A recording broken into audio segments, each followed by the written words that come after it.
আসসালামু আলাইকুম, সবাইকে শুভেচ্ছা জানাচ্ছি। মাসুম মাহবুব দেখছেন ওপেন দ্য ইউটিউব চ্যানেল এবং মাসুম মাহবুব ফেসবুক পেজ। যে জাতি নিজেকে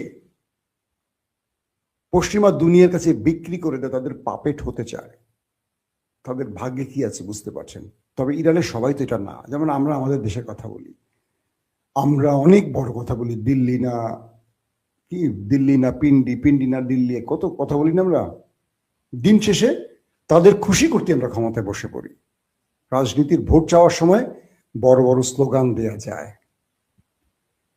দিল্লি নয় পিন্ডি নয়, সবার আগে কি এরকম একটা স্লোগান আছে। তো দেখেন এখন কি হচ্ছে।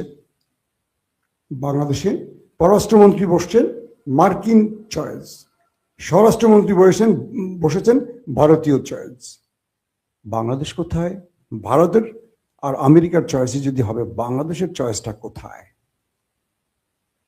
এটা হলো আমাদের, আমরা মুসলিম জাতি, আমরা ভোট দিচ্ছি কাকে? চোরকে, বাটপারকে, লুটেরাকে, ঋণ খেলাপিদের আমরাই ভোট দিয়ে বিজয়ী করছি। আবার আমরাই বলছি জিনিসপত্রের দাম বাড়ছে কেন? আবার আমরাই বলছি ধর্ষণ বন্ধ হচ্ছে না কেন? আবার আমরাই বলছি এই দেশে শান্তি আসবে কবে? আমাদের মধ্যে সোনার ছেলেগুলোকে আমরা মানে যে সোনার ছেলেরা যেখানে সেখানে গিয়ে ধর্ষণ করে, তাদেরকে আমরা বেছে নিচ্ছি আমাদের নেতা হিসাবে।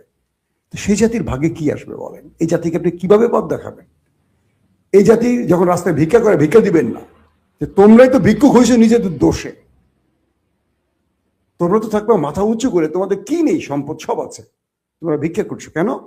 কারণ তোমরা তোমাদের নেতা চয়েস করছো তাদেরকে, যারা সব লুট করে বিদেশে নিয়ে যাচ্ছে, আর তোমরা ফকির হচ্ছ।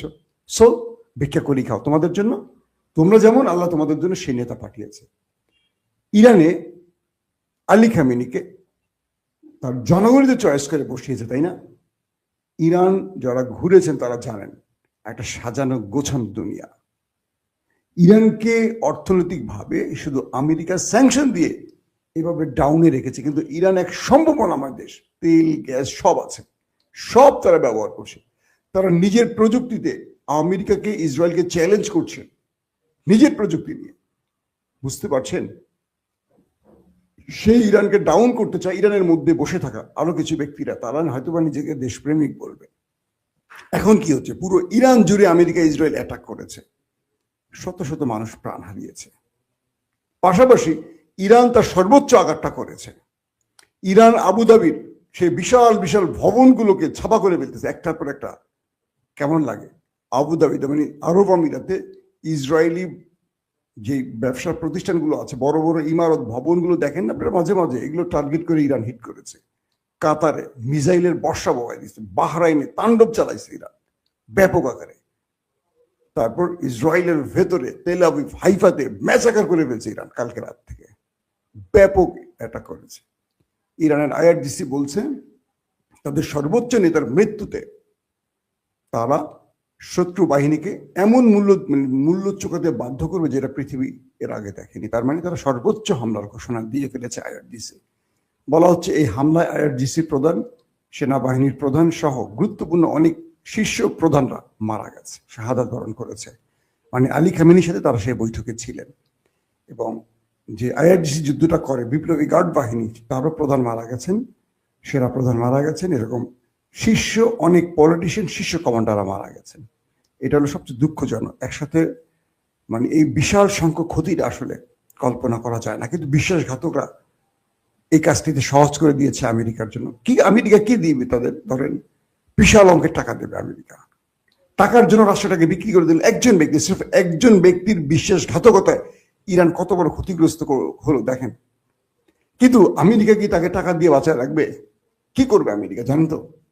আমেরিকা তাকে টাকা দিতে ডাকবে বা টাকা দিবে, সার্টেন টাইম পর আমেরিকা তাকে মেরে ফেলবে। কোনো না কোনো, আমেরিকা হয়তো বাস চাপা দিয়ে মারবে, গোয়েন্দা দিয়ে মারবে, বিষ প্রয়োগে মারবে। মারবে কেন মারবে? যে ব্যক্তি নিজের দেশকে বিক্রি করতে পারে, সে তো টাকার জন্য অন্য কাউকে বিক্রি করবে, সো তাকে মেরে ফেল। সিরাজউদ্দৌলার ইতিহাসে আপনি দেখছেন মীর জাফরের পরিণতি, কিভাবে ব্রিটিশরা মেরে ফেলছে একে একে সবাইকে কৌশলে। ওরা এই কাজটা ঠিক করে, ওরা বিশ্বাসঘাতকদের থেকে সুবিধা নেয় কিন্তু বাঁচিয়ে রাখে না। কিন্তু আমরা বাঙালিরা পকেটের মধ্যে বিশ্বাসঘাতককে লুকিয়ে রাখি, আশ্রয় দিয়ে রাখি, বুকে আদর করে যত্ন করে রাখি বিশ্বাসঘাতকদের। এই জন্য আমাদের ভাগ্যের পরিবর্তন আসছে না। ইরান কালকে থেকে যে অ্যাটাকগুলো করছে সিরিজ দেখার মতো। আরব দুনিয়া এত বড় হামলা দেখে না এর আগে। আরব দুনিয়া ইরানের আক্রমণে কালকে মোটামুটি আতঙ্ক ছড়িয়ে পড়ছে তাদের মধ্যে। এখন বিষয়টা হলো ইরান ইতিহাসের সবচেয়ে বৃহৎ যুদ্ধের দিকে যাচ্ছে এমন ঘোষণা আসছে। পাশাপাশি ইরানের মধ্যে 7 দিনের ছুটি এবং 40 দিনের শোক শুরু হয়ে গেছে আলী খামেনির জন্য।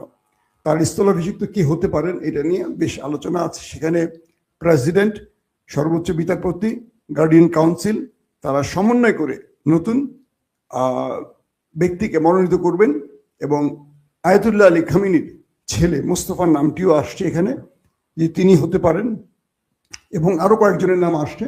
এই হামলায় আলী খামেনির মেয়ে জামাই এবং এক নাতি শাহাদাত বরণ করেছেন, সঙ্গে আরো যেটা বললাম শীর্ষ কমান্ডারও মারা গেছেন।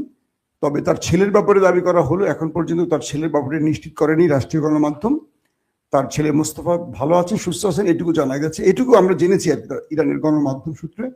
তিনিও পরবর্তী হতে পারেন। এখন ইরান কি করবে? ইরানের যে রেজিম চেঞ্জের টার্গেটটা করেছে মার্কিনীরা, এটা কি সফল হবে কিনা? ইরানের রাষ্ট্রীয় কাঠামোতে রেজিম চেঞ্জ খুব বেশি সুবিধা করতে পারবে না আমেরিকা, ইসরায়েল, কারণ এখানে যে সরকার গঠন প্রক্রিয়াটা সেটা পুরো ভিন্ন।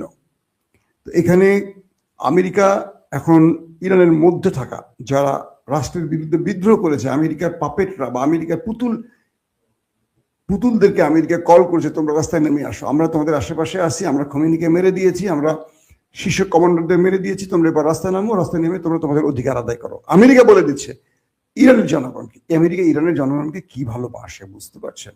হায় রে বেকুবের দুনিয়া রে। কিন্তু এখন পর্যন্ত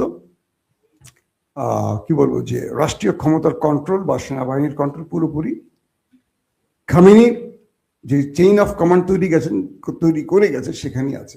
তো সবকিছু মিলে ইরানের আগামী কয়েক ঘন্টার মধ্যে বড় কিছু হয়তো আমরা দেখবো, যে ইরান আসলে কোন দিকে যাচ্ছে। ইরান কি আমেরিকার কাছে পরাজিত হয়ে গেছে, মাথা বিক্রি করে দিয়েছে, না ইরান আরো জোরে সোরে আক্রমণ করছে, বা এই লড়াইটা আরো দীর্ঘদিন চলবে, নাকি সংক্ষিপ্ত পরিসরে যুদ্ধটা শেষ করবে, আমেরিকা স্থলবাহিনী ঢুকাবে কি ঢুকাবে না, এই জিনিসগুলো আমরা আগামী কয়েক ঘন্টার মধ্যে দেখতে পাবো। সিরিজ আপনারা আমাদের সাথে লাইনে থাকবেন, আমরা চেষ্টা করব পূর্বের মতো আপনাদেরকে প্রতি আপডেট আসার সঙ্গে সঙ্গে লাইভের মাধ্যমে জানাতে।